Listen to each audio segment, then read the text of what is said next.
ராமநாதபுரம் மாவட்டம் திருவாடனையில் பழமை வாய்ந்த திரௌபதி அம்மன் கோவில் பங்குனி திருவிழாவை முன்னிட்டு மகாபாரத கதையை நினைவூட்டும் வகையில் பீமன் வேடமிட்டு இளைஞர் ஒருவர் வீதி உலா வந்தார். அப்போது வேடமணிந்த சிறுவர்கள் வேப்பிலை ஆடை அணிந்து கொண்டு தெருக்களில் நடனமாடியபடி வந்ததை ஏராளமானோர் கண்டு களித்தனர்.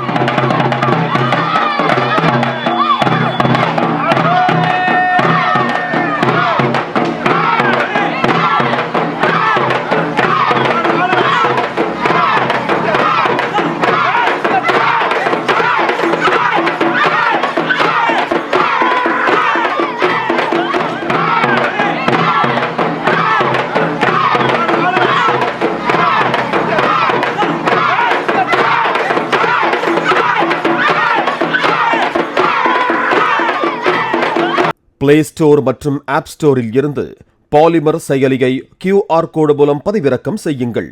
செய்திகளை உடனுக்குடன் பெறுங்கள்.